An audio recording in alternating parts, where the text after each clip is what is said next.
Welcome, citizens of Super Earth. If you have no idea what I'm talking about, you're in for a wild ride. If you do, then settle in. We're about to go down the winding path of Helldivers. Now, this is a little different than my typical videos, but the lore and story of Helldivers is just too good to pass up. Helldivers is a series that's incredibly reminiscent of many other sci-fi stories, but unlike a static movie or novel, it's ever expanding. It unfolds in front of everyone playing the game. Even if you're not a gamer, this video has a little bit for everyone, and I'm going to be as descriptive as I can so that even if you've never played and never will, you can still enjoy the story. In order to do that, and before we jump into the iceberg, let's start with understanding the world that we're diving into. In the Helldivers franchise, there exist two games, both of which involve galactic war campaigns fought against quote-unquote never-ending hordes of enemies. Never-ending in the sense that 1984 has never-ending wars. You see, the entire structure of Helldivers is heavily inspired by other works of fiction, most notably Starship Troopers. These wars never end, and the enemies, which we'll get to in a minute, are never truly defeated. Sure, part of this is so that people can continue playing the game, but in the meta-narrative of the world, these never-ending wars are a means to exert control over the citizens of Super Earth, and any attempts to discuss this will land you either in a detention center, or more likely get you publicly executed by the government. It's the very reason you will likely see comments on this video reporting me to the local democracy officer. I'm just saying that I'm risking a lot here to get this information to you, so for those of you under the spell of Super Earth, open your eyes. Helldivers 1 is set in the year 2084. It picks up just as humanity has become technologically advanced enough to journey into the stars. Only, we aren't met with uninhabited planets. Quote, "When mankind ventured into space, we were curious to see if anything loomed behind those stars. Unfortunately, we were right. The initial contacts were peaceful, but soon the people of Super Earth realized the potential danger of communicating with alien species, and before we knew it, they started our first intergalactic war." As the story begins, Super Earth is a single planetary society. It already exists. There are no longer any nations you might be familiar with. They've all joined into one planetary faction. For the reasons and the lores behind this, we'll have to dive deeper into the iceberg, but suffice to say, it was not an easy process, and any resistance to this movement was neutralized. Prior to the formation of Super Earth, there was a great war. For all intents and purposes, think World War III. But this time, it got bad. Like, real bad. Leaving behind wastelands across the globe. This war only ended when the planet was brought together under a neutral force, the Super Earth Federation. Supported by their armed forces, though some rebelled, it didn't last long, and eventually unified the planet under managed democracy, which we'll get into in a moment. There are 4 or 5 main factions in this conflict, depending on how you count them. First, Super Earth, which includes the Helldiver soldiers that you fight as. It's a society that hands out ceremonial but functional M2016 Constitution bolt-action rifles on 16th birthdays, if that tells you anything about the society. Second, the cyborgs, which, according to the Super Earth government, so grain of salt, have become obsessed with the manipulation of their bodies and constantly seek to pervert the skin with machines that, according to them, gives them a higher meaning in life. Now, that's obviously some propaganda from Super Earth, but essentially they're people that have machines integrated into their bodies, and they're cyborgs. Third, the automatons. They're AI robots that are definitely not, wink wink, created by the cyborgs. Fourth, the bugs. Massive genetically altered alien life forms that conveniently degrade into fuel after being killed. Fuel that Super Earth uses to power their space travel. But, of course, quote, "The bugs have been a plague in this galaxy for far too long. They must now be eradicated before they spread to other worlds." And fifth, the Illuminate, a society of originally peaceful, ultra-advanced aliens. Unfortunately for the Illuminate, in the First Galactic War, Super Earth found, quote, solid evidence that the Illuminate have an extremely powerful nanofusion device that can destroy an entire planet. Could you imagine the cry of millions if even one of these devices are used? End quote. So, they had to be eradicated. In its current state, the war is ongoing. The bugs have escaped from plants that we farmed them in, and the automatons are threatening to take over the galaxy. The Illuminate haven't been seen since they were vanquished in the First Galactic War, and the cyborgs have been enslaved on the planet Cyberstan, mining resources for Super Earth. With that, I think we're pretty set up to jump into the iceberg. As always, we'll start things off with level 1. Managed democracy is a lie. Let's ease into this iceberg, starting with something that is a cornerstone to Super Earth and its rise to power: managed democracy. In a managed democracy, everything is run by computer-aided voting software. Quote, citizens are asked to answer several questions, and the outcome of their vote is decided upon by the computer. This removes that uncertainty that existed in the old systems where voters didn't fully understand what they were voting for, giving us managed democracy. Now, I know what you're thinking. This is treason, Vault. We all know that questions regarding the Federation or government of Super Earth shall be sent to the appropriate quadrant. But I won't tell if you don't tell. You must be curious. Why even put on the show of democracy if it's all going to be rigged in the first place? The game is very tongue-in-cheek with its entire story. Satire is laid on thick to the point that joining in the propaganda as a player is so absurd that it becomes part of the game itself. All the more reason you will probably see the comments below calling me a bug sympathizer or a hippie who wants peace talks with the cyborgs. Ignore all of that. Focus instead on why we need a managed democracy. If all of Earth has been subjugated, why keep up the facade? The most common idea is, of course, to placate the public. Helldivers draws heavily on political ideas from the real world, and a government that keeps the public occupied with other things and constantly scared of an enemy force is one that continues to exploit its citizens for its own gain. After all, you could be next. Managed democracy offers absolute freedom from the burden of choice. Without having a choice, or rather, having the illusion of choice, Super Earth maintains an iron grip on its citizens, all in the interest of furthering their efforts.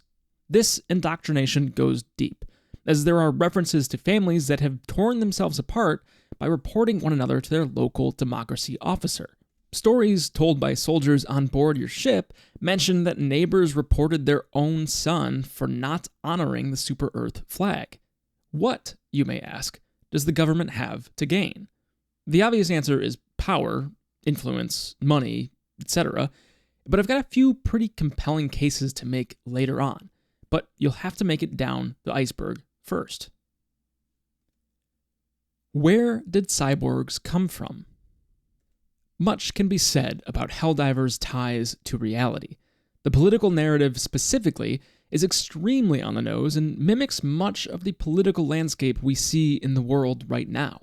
That's all the more reason I find the cyborg origin story to be a fascinating one. Like much of the Helldivers lore, there isn't always a ton of information out there. This is a game franchise, after all. It's not a movie. There aren't many long scenes where the main character succinctly wraps up all the plot points and calls it a day. Most of the lore in Helldivers has to be grasped from small trailers, in-game text, snippets of conversations you overhear from other members of the Super Earth armed forces. And the things you hear and read, they don't always line up, and they're not always from reputable sources. The creators of the game, Arrowhead Game Studios, refer to the cyborgs as a, quote, socio-anarchistic feudal society, something that sits on the complete opposite end of the spectrum from the pretty nationalist, fascist-type vibes you get from Super Earth. In fact, it's interesting because I would guess in most other games, you wouldn't be playing as Super Earth. You would be more likely playing as the cyborgs, the underdogs and rebels in the story, trying to take back Super Earth from an oppressive regime. So, how the cyborgs truly came to be, we don't know. We do know that it was a group of humans that began incorporating more and more technological augmentations to their bodies, but the augmentations themselves are not what caused Super Earth to put down their revolution. Instead, it was their political motivations. As opposed to Super Earth, the cyborgs professed slogans that you would associate with socialist or communist ideas. Ideas like eliminating inequality. Though not explicitly stated, it's highly likely that the insurrection and attempt at secession at Northman's Creek is the point when the cyborgs truly broke off from Super Earth. Coincidentally, it's also the point in time where Hellpods were used first, and Helldivers were employed as a force for suppressing opposing views. Freedom. A force for freedom. While the record states that this socialist government was quashed and splintered, I'm of the opinion that when they splintered, they were able to regroup as the faction known today as cyborgs. The final interesting phenomenon here is the justification for war against the cyborgs. It's stated in several places that, quote, a couple of years ago, cyborg terrorists detonated a massive bomb in one of the city planets, killing thousands of civilians. Now is our time to get back at them. End quote. In other instances, however, Super Earth propaganda will state that only 8 citizens were killed. A clear indication that the number of casualties is not important, relevant, or possibly even real. Any attack itself is used as a justification for endless war, and whether or not that attack even happened doesn't really matter. Following the events of the First Galactic War, the cyborgs lost and were sent to re-education camps as forced laborers on the planet Cyberstan. We have not heard from them in close to 100 years by the time Helldivers 2 comes out, so we can only imagine that they're biding their time, waiting for their chance to strike. Hellpod Origins. Speaking of the Hellpod, let's dive in a little deeper.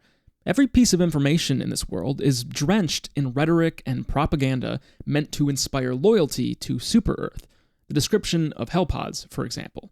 Quote, Helldivers drop into battle using the iconic Hellpods, shock-absorbing tubes that break the atmosphere at extreme velocities, only to crack the ground when they open to reveal their heroic cargo. End quote.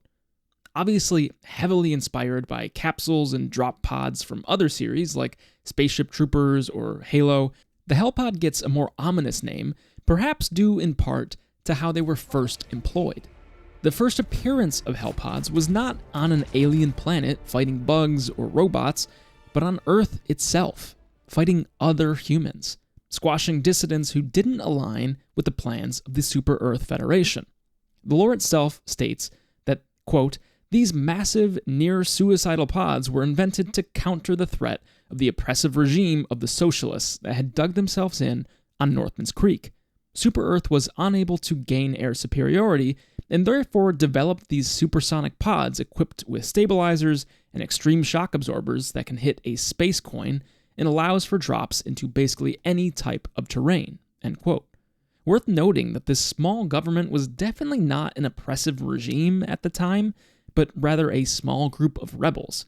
The Super Earth Federation began by filling a power vacuum caused by the First Great War, so they certainly were the oppressive regime at the time.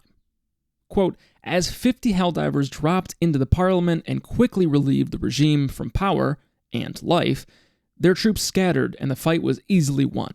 Northman's Creek was once again united with the Federation of Super Earth. End quote.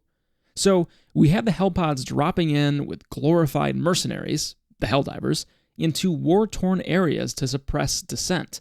Look again at the map, and you'll notice multiple areas across the globe that are essentially uninhabitable. These would likely become the areas where Hellpods were dropping, giving some people the idea that this might in fact be the namesake of the Hellpod.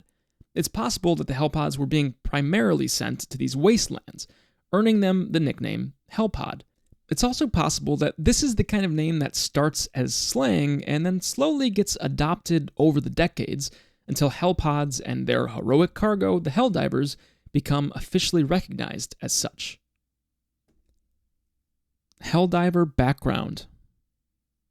Now that we know a little bit about how they arrive on the front lines, let's talk about the soldiers that occupy the Hellpods and defend the liberty of Super-Earth on the front lines. The Helldivers. This is how Super-Earth currently describes Helldivers. Quote, "Our pride, the Helldivers are the scalpel of the military might of Super-Earth. Young men and women are drafted from the regular Army Corps to do their part in the unrestful galaxy that is set on destroying Super-Earth." End quote. But if we dig further back in the history of Super-Earth, Helldivers might have begun their service not as an official part of the Super-Earth armed forces, but rather as a sort of paramilitary group that was sent in to take care of issues in the gray zone. We know that the first use of Hellpods was to put down an insurrection at Northman's Creek, but the Helldivers existed before the use of the Hellpods. We get a small tidbit of lore from the description of a certain class of Helldiver, the Defender. Quote, "Helldiver Defenders are the immovable objects of humanity, capable of holding their ground in any situation. They have a bulkier look and a helmet reminiscent of the old knights of Old Earth, and used to double as riot police before humanity unified properly." End quote. What isn't clear is whether the armor itself is the component that is repurposed from riot police, or if the Defender class Helldiver was a group of individuals that used to work specifically as riot police. The other component to discuss here is about the capabilities of the Helldivers. They're referred to by Super-Earth as the scalpel of the military. But is that really the case? Despite this honorific, it's possible that this rhetoric is simply to inspire more Helldivers to join, and that their only purpose in the war effort is to be cannon fodder. We know that from the CEO of Arrowhead Games, quote, "They are real people with real families that are oh so proud of their baby joining the elite and the invincible hero unit to do the right thing and fight for democracy." End quote. But he's also pretty forthright when telling us, quote, "The fact that they get into a freezer to be thawed is not disclosed, nor that their life expectancy is 2 minutes." End quote. So, the idea that they're this mystical class of highly elite, highly trained soldiers is a bit overstated, to say the least. The fact that is all the more highlighted by the training that they get before being deployed on the front lines. This does also seem to dispel the fan theory that Helldivers are clones. They do seem to be real people, dedicating their lives to the glory and prosperity of Super-Earth. So, there we have the first level of the iceberg. For the most part, these are pretty common ideas and theories, but to get into the more conspiratorial side of things, we'll have to move down to level 2. But before we go there, if you're liking the content, subscribe to the channel. I make all kinds of videos about the lore in different fictional worlds, and we're on our way to 10,000 subs. I'd love to have you along for the journey. For now, let's move down to level 2. Cyborgs created automatons. Up first, who are the automatons and where do they come from? Who created them and where do their loyalties lie? When we pick up the story in Helldivers 2, the automatons are a bit of a mystery. In reality, their creation is a bit of an open secret. I suppose that in the in-game lore, if you were actually a Helldiver, the Super-Earth Federation would not want you knowing anything about where the automatons came from, only that they're bad. The reason for this is it's all but explicitly stated that the automatons are the creation of the cyborgs, a group that, again, was supposed to be democratized after the First Galactic War. The cyborgs are not supposed to be a threat to Super-Earth anymore, so they're going to try their hardest to hide the truth until it can't be hidden anymore. Let's start with some of the clues. I'm using the word clue loosely because, again, these are pretty obvious references.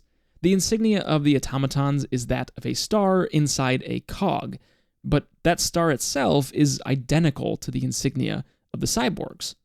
The second piece of evidence comes from a Twitter thread that was posted by the official Helldivers profile in 2021, written entirely in some kind of binary code. MDHX__ claims to have cracked that code. Quote, "This is an 8-bit ASCII inverse cipher, then a 14-letter Caesar shift cipher. This is the text. We, the collective from Cyberstan, unanimously assert our independence from Super-Earth. We have the right to defend our home from the brainwashed Helldivers. Our children, the automaton, will not suffer as we have under the oppression of Super-Earth." End quote.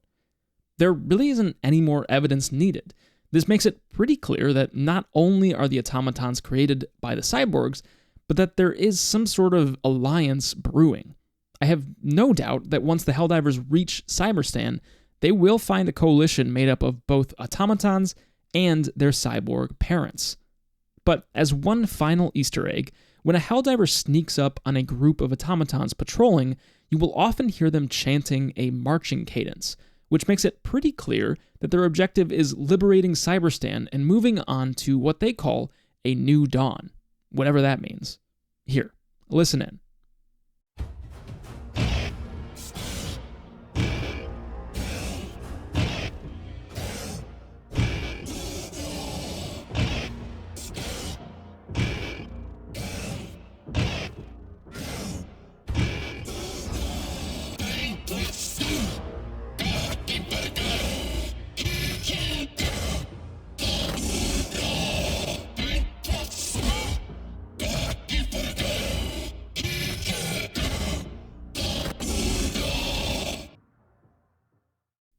So, I, for one, cannot wait to see what happens when the Helldivers make it back to Cyberstan.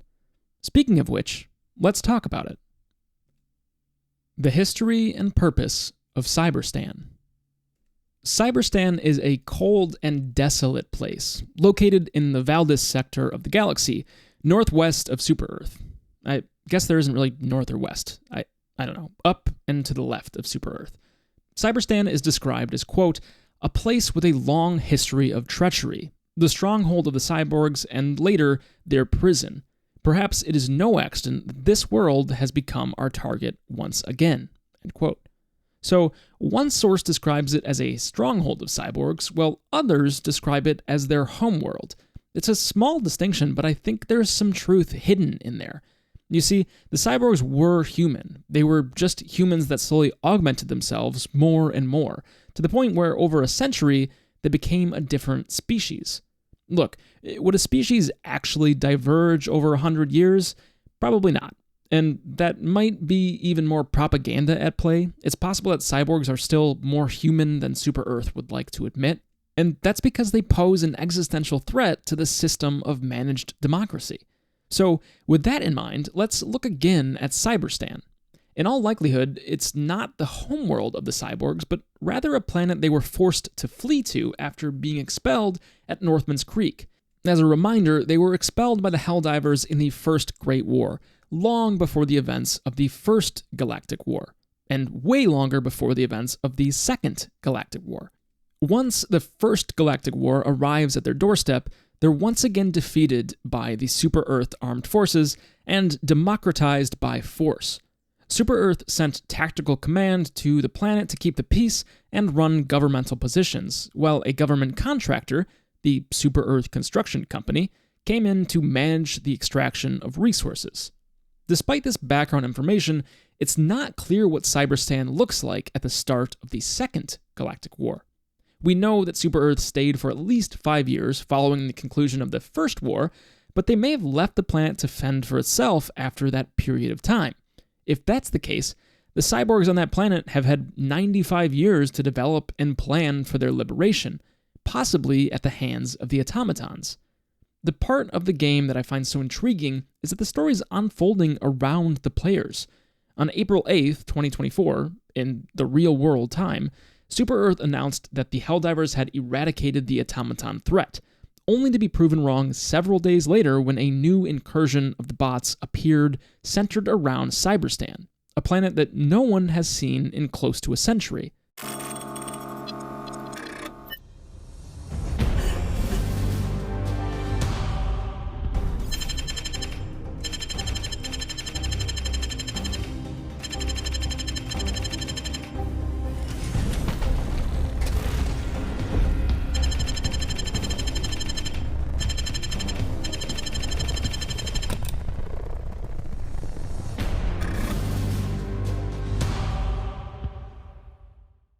So, while players are working their way towards Cyberstan, no one knows what awaits them there. And by the time I post this video, it's possible that the Helldivers have battled all the way there. So, is Cyberstan a desolate wasteland populated by enslaved cyborgs? Or has it become a stronghold and political center for a population of cyborgs that have been biding their time in order to join forces with the automatons? Only time will tell. Super Earth is a corporatocracy. So, we've made it this far down without really discussing the true origins of Super Earth. On the surface, it might look somewhat like a dictatorship, which is not entirely wrong. Please don't report me to the Ministry of Truth. But what if we dig a little deeper? Who is actually controlling Super Earth? We know the managed democracy has been put in place in order to direct the governance of Super Earth, with the help of an AI, of course, but who's controlling that AI? Who does this managed democracy operate at the behest of? Remember momentarily that the bugs are being farmed for element 710, which is essentially oil. If you flip 710 upside down, it looks like the word oil. Very tongue-in-cheek. But that wasn't the reason for attacking Terminid planets in the first galactic war. Instead, Super Earth was looking for mineral deposits and incidentally discovered that the Terminids degrade into space fuel. In other words, the origins of Super Earth's expansion was not a moral offensive against the bugs, but rather an expedition in resource mining. Only once the Terminids were almost eradicated, and it was discovered that their fuel could be used to fuel Super Earth space travel, did we begin to farm them. Now, let's connect the dots. A paramilitary group focused on the collection of resources, not just on Terminid planets, as we've seen, but from other planets like Cyberstan. Then, a source of ultra-valuable space fuel is discovered, and the efforts shift to farming and collecting it at all costs. It's starting to sound to me like a functioning corporation rather than a government. If you don't believe me, let's take a closer look at the public service announcement from Super Earth. Zoom in on the small print, and what do you find? Quote, brought to you by Super Earth Proprietary Limited, sponsored by Super Earth.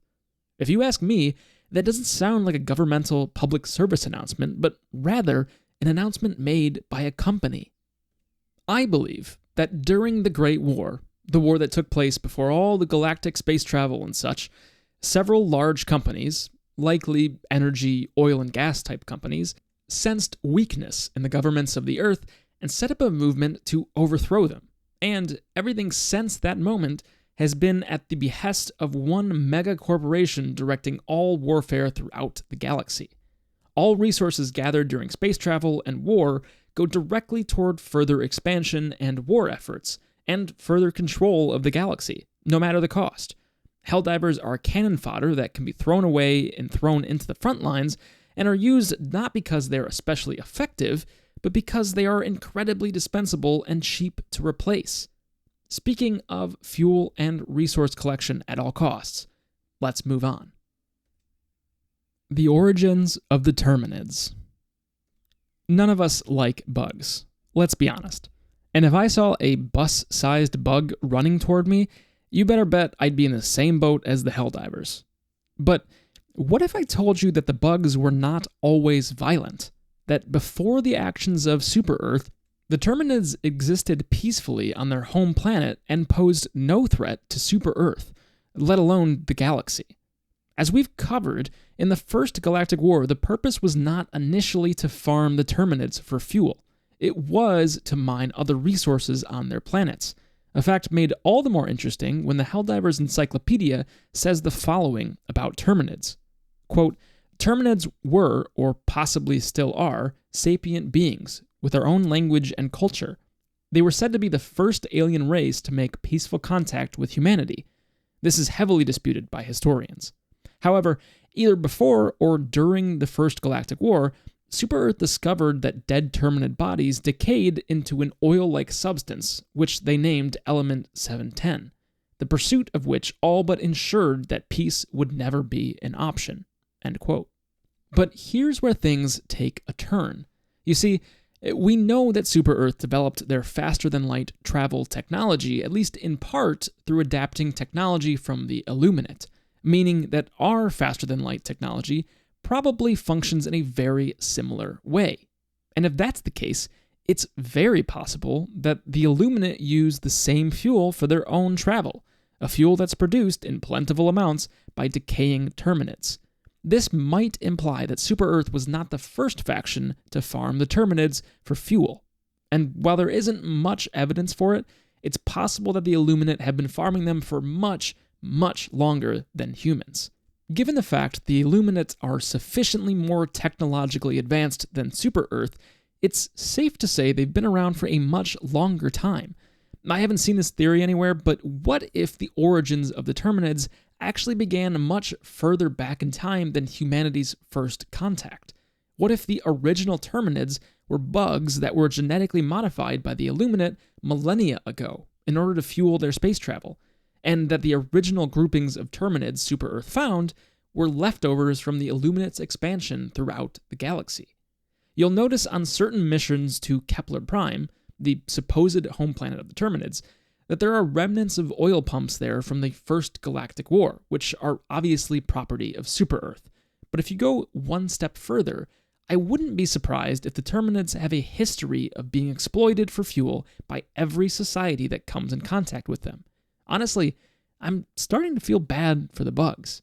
Quick, before I start to feel too sorry for them, let's move down to level 3. Hive Lord Husks. Among the enemies that the Terminids throw at Helldivers, the Bile Titans are some of the largest and most fearsome. They're highly durable, and you really need to be equipped correctly in order to take them out. But did you know that there are larger and more awe-inspiring Terminids out there? In fact, according to some of the original lore and story from the first Helldivers, Bile Titans are actually medium-sized Terminids. Then they may even be considered small by the standards of other Terminids on their home planet. Some eagle-eyed players have noticed what appear to be roughly bug-shaped stones on certain planets, but upon closer inspection, you'll see that they're not rocks, but rather the husks of Hive Lords, the most monstrous of the Terminids seen in the First Galactic War. Now, while they are certainly a danger to Helldivers, one of their responsibilities involved tunneling through the planet, providing resources that would very quickly overwhelm any soldiers on the battlefield. Quote, "The Bug Hive Lord is an enemy capable of creating new tunnels for the bug hives and will, if left alone, perforate the entire crust of a planet with tunnels. As they are mostly underground, they are exceptionally hard to attack and get rid of. Therefore, any opportunity to assault a Hive Lord should not be squandered. And as they are extremely dangerous, bring the best you have when assaulting them." End quote. This could also open up the possibility for alternate types of maps. Right now, I'm guessing that the plain open battlefields of Helldivers 2 are somewhat of a technological necessity. They are stripped down and simplified only because the sheer number of enemies and Eagle Strike 500 kilogram explosives are already forcing some computers to really chug along. But imagine for a second that instead of that open, flat terrain, you could enter into the tunnel of a Hive Lord. And maybe there's a mission that would take you straight to the center of a Terminid hive. There are a lot of possibilities out there. Now, admittedly, the leftover husks of the Hive Lords we've seen have not been all that big, but the verbiage used to describe them is perforate the entire crust of a planet. That doesn't sound like something that could be accomplished by a small worm. But where this Hive Lord fits on a scale between bus-sized and dune sandworm level is unknown. But suffice to say, it's going to take the coordinated effort of a whole squad to bring one down. Along with the Hive Lord comes a separate, more meta observation. If the game were to add in a colossal class Terminid, something that dwarfs the Bile Titan, they might consider introducing a colossal class enemy for the other factions. Do the Helldivers get large mech vehicles? Do the automatons get some kind of Star Wars AT-AT? I guess you could call it an AT-AT. I don't know. Some of you are going to get mad because I just said AT-AT and not AT-AT. Look, will the game be able to keep up with character models this large without crashing? Probably not. But we can all dream, can't we? Secret Shovel. While we're on the topic of tunneling and digging, let's look at a small Easter egg that has left the Helldivers community pretty confused. In the tutorial level, where you're first learning the ropes as a Helldiver, you're free to roam the area when you aren't completing the grueling obstacle course. And what you'll find, if you explore enough, is what appears to be a shrine of sorts. A statue with a saluting Helldiver is standing at attention with a small shovel planted in the dirt in front of it. 2 Super Earth flags extend from the rocks inside this small alcove. It isn't exactly hard to find, which makes its purpose all the more mysterious. Players have attempted to salute the statue in return, to blow up the shovel with grenades, all to no avail. Whether or not there's an Easter egg that's hidden there, no one knows, and everyone is still waiting to see. There is the possibility that there's no surprise activation of any Easter egg. We might all just be too used to Easter eggs from Call of Duty, and we're expecting too much from this game.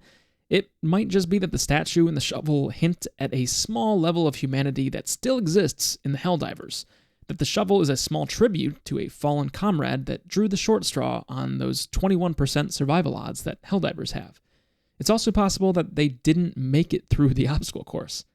The obvious answer is that the shovel is used to dig a small grave for a lonely Helldiver that didn't make it through basic training. But the slightly hidden nature of the item seems to imply that it's a little off-script. Helldivers die all the time on the battlefield, and most of them, 99% of them, don't get any sort of grave. In fact, I would wager a guess that the Super Earth Federation doesn't care at all about the actual Helldiver, and really is only interested in retrieving the expensive armor that they're wearing. The shovel mystery remains. If you have any ideas, let us know in the comments. Traveling Terminids. Speaking of mysteries, this one still evades the minds of everyday soldiers in the Super Earth Armed Forces. How, exactly, the Terminids get from planet to planet and solar system to solar system? How do they move around the galaxy so freely when they are clearly not piloting any starships or otherwise walking through a portal that transports them through space and time? You hear this question from soldiers on board the ship between missions. Quote, "Even after all these years, we still don't know how Terminids spread from solar system to solar system." End quote. The thing is, whenever you hear someone on the ship asking questions like this, you have to dig a layer deeper and ask yourself if the game developers are prompting you to think about the answer. In a meta sense, they purposely put that piece of dialogue in there. These game characters don't have free will, meaning Arrowhead Studios wanted you to think about how Terminids are getting from planet to planet. And the simple answer is they aren't, at least not on their own. Let's back up, because I think there are 2 distinct modes or times of travel to talk about. First, their original dispersion. That is, how did the Terminids end up on each individual planet to begin with?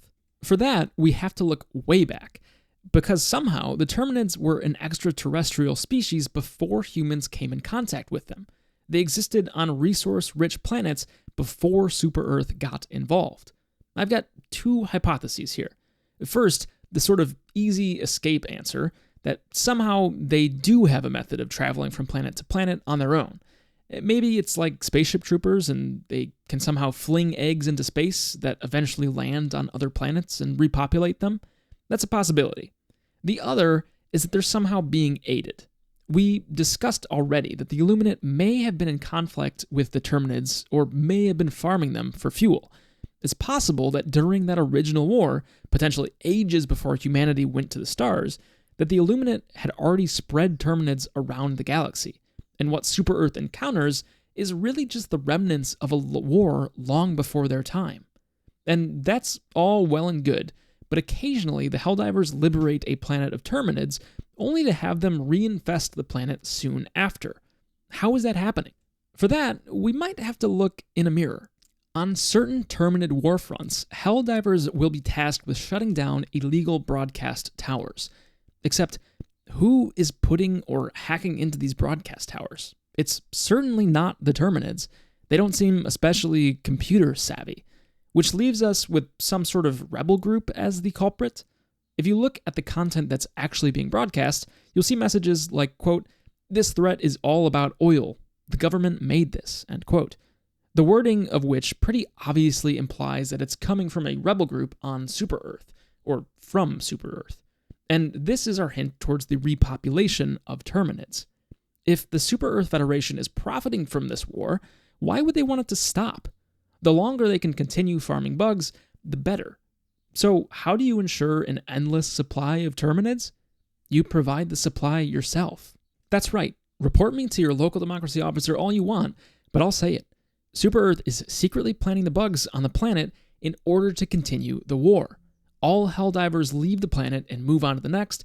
More Terminids are sent in and allowed to recapture the planet, necessitating another Helldiver force to rain down from space and wipe them out. Termicide will evolve Terminids. Helldivers have a range of responsibilities: eliminating Terminid hives, thinning their numbers down, activating E710 pumps, eradicating automatons, and of course, raising the Super Earth flag. But there is a newer mission that Helldivers are being tasked with: activating Terminid control systems. In a nutshell, these are giant bug spray towers that suppress Terminid activity, wiping all the Terminids out within a certain radius. Sounds great, right? But have you ever been around when a service comes to your neighborhood to spray for mosquitoes? I had a friend that tried to work for one of those one time. He didn't last more than a week. The chemicals had him breaking out almost immediately and all sorts of rashes and whatnot. And that was just for mosquitoes. Can you imagine what kind of chemicals would be needed to eliminate a car-sized bug? I can't imagine it's good for the Helldivers stationed there. Think for a moment, though, about what effects that might have on the Terminids. Sure, it will most likely kill them, but these are bugs that have already been genetically modified. They're genetically unstable. Super Earth has been experimenting on them, probably in order to find ways to make them produce more fuel. So what's to say that introducing another highly toxic chemical into the mix wouldn't cause some sort of mutation? This first burst of mutations allowed them to escape the farms Super Earth had placed them in. What if a second mutation introduced all kinds of other abilities? We actually don't even have to wonder about this because as of recently, Helldivers have been reporting new flying bugs on Terminid-infested planets. Where would that ability have come from? If there was no outside interaction, it's doubtful that this kind of evolution would happen at such a fast timeline. They didn't exist at the start of the Second War, so I doubt they gained that ability to fly in a couple months. The only explanation is that somehow humanity had a hand in fast-forwarding their evolution. So, sure, we may have accidentally given them the ability to fly, but what's the big deal? Well, it might not be a big deal when it's a small bug that's flying around, but what if a Terminid charger suddenly had the ability to fly? Not so funny anymore, is it? What if a Bile Titan gained the armor of a charger? Suddenly we have a much bigger problem on our hands. From the meta perspective, it's all pretty fun. A game that adapts and adds in new enemies as you go really helps make the world feel alive and adaptive. What kind of enemies would you want to see introduced? While you're typing in the comments, let's move down to level 4. The Illuminate Puppet Masters. Alright, level 4. Things are starting to get a little spicier. We're talking theories that would definitely have Super Earth knocking on your door, carting you off, never to be seen again. We'll kick off the level with an insane theory about the Illuminate that, if true, would be the ultimate plot twist. For some context, as a reminder, according to the Super Earth Federation, after the First Galactic War, the Illuminate were eradicated. Completely. Full stop. Unlike the Terminids that were sent to a farm to grow and harvest for oil, and the cyborgs that were forcefully democratized and sent into the mines to gather resources, the Illuminate were allegedly dispatched. Their technology was stolen and adapted for Super Earth's use. But the technology that Super Earth stole was not only their faster-than-light space travel technology, they also took weapon technology and, of course, adapted their AI technology. We also know that the system that runs managed democracy is also managed by an AI system. Quote, mankind has improved upon the old concept of democracy. Utilizing computer-aided voting software, citizens are asked several questions. The outcome of their vote is decided upon by the computer. This removes the uncertainty that existed in the old systems where voters didn't fully understand what they were voting for, giving us managed democracy, end quote. Is it so crazy to take one more step here, to think that maybe, just maybe, Super Earth isn't quite as in control as they think they are? What if the same technology that was taken from the Illuminate is somehow still being controlled by, or is otherwise working at the behest of the Illuminate? There are some holes in the theory, admittedly. Super Earth does seem to be doing what it wants to do, sending Helldivers out to farm Terminids for oil. But what if that's only what the Illuminate wants? Better yet, what if Super Earth actually lost the First Galactic War, and the Illuminate never left? They actually took over Super Earth without the population realizing, and now they secretly control the entire planet. It's possible that they were already farming Terminids for fuel. What's to say they aren't using humans for that same purpose? Why send your own citizens into a Terminid hive when you could just send a bunch of expendable Helldivers?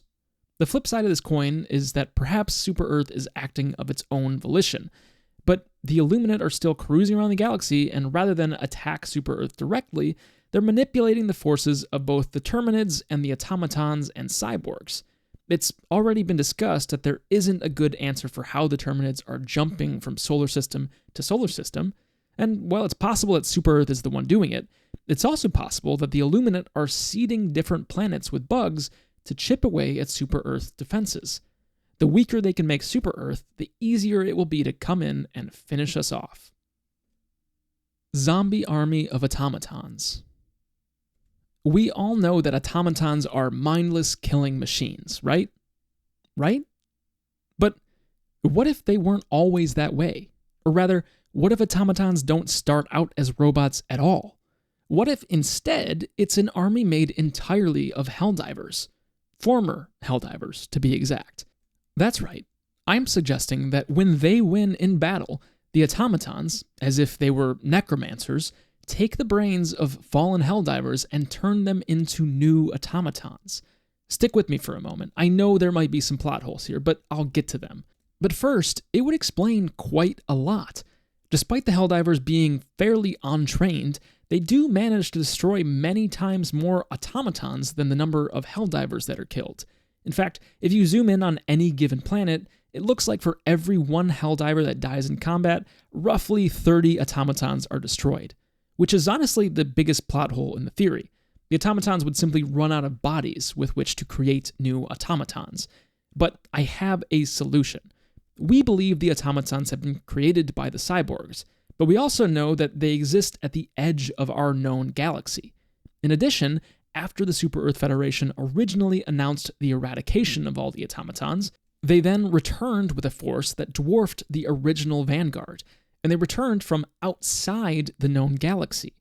This would suggest that we simply don't know what is outside the bounds of our map, and it's possible that the automatons are spread much further than we originally believed. And perhaps they aren't just harvesting the bodies of fallen Helldivers, but also countless other planets that Super Earth has never traveled to. This might explain a few things. First, the automatons are not especially skilled. Again, we know this because even a poorly trained Helldiver is able to take out 20 to 30 on their own.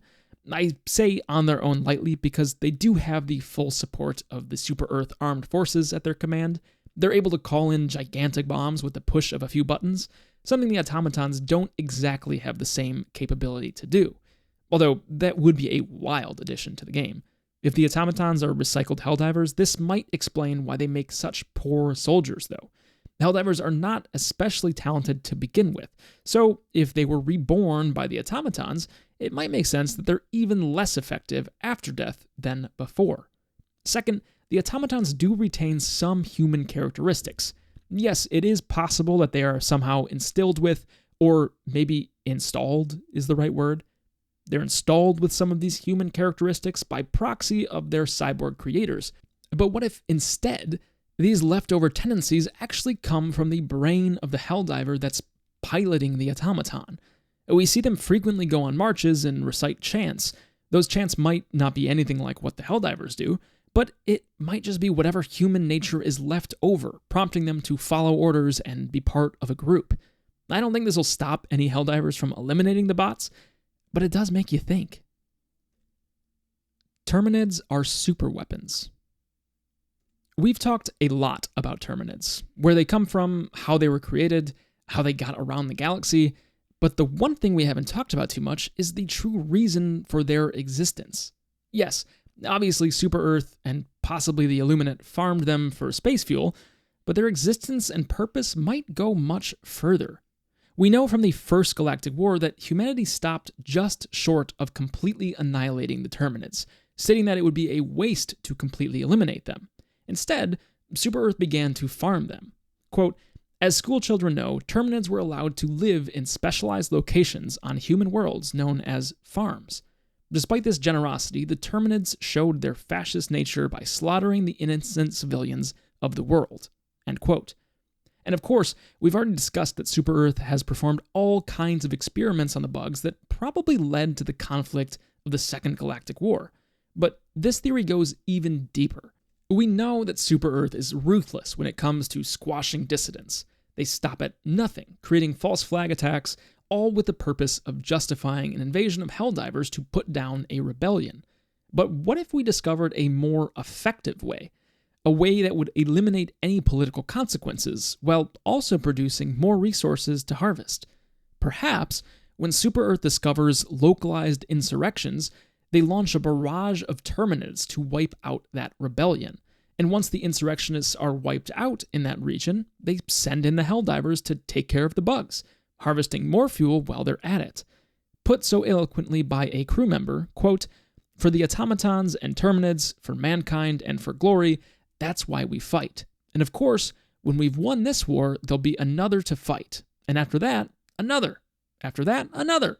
I could go on, but you get my point. Let's focus on this war. End quote. There simply will not be an end to the war because there will always be those that oppose the Super-Earth Federation.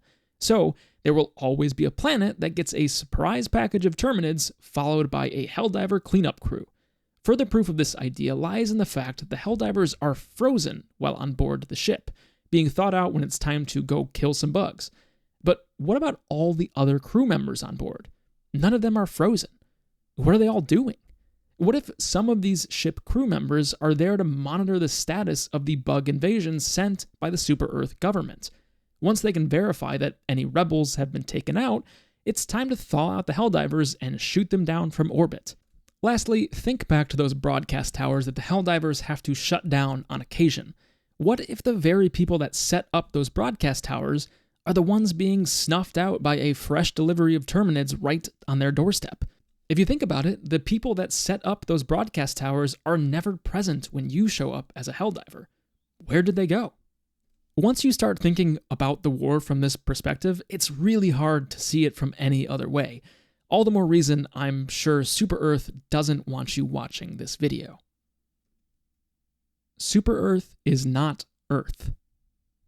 That brings us all the way to the bottom of this iceberg, with an idea that might just flip what you know about the galaxy on its head. If you played the first Helldivers, you might know that it was possible to lose the war.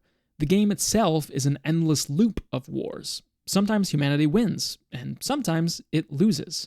Quote, we have failed, my friend. Super-Earth has fallen, and the fleet is scattered across the galaxy.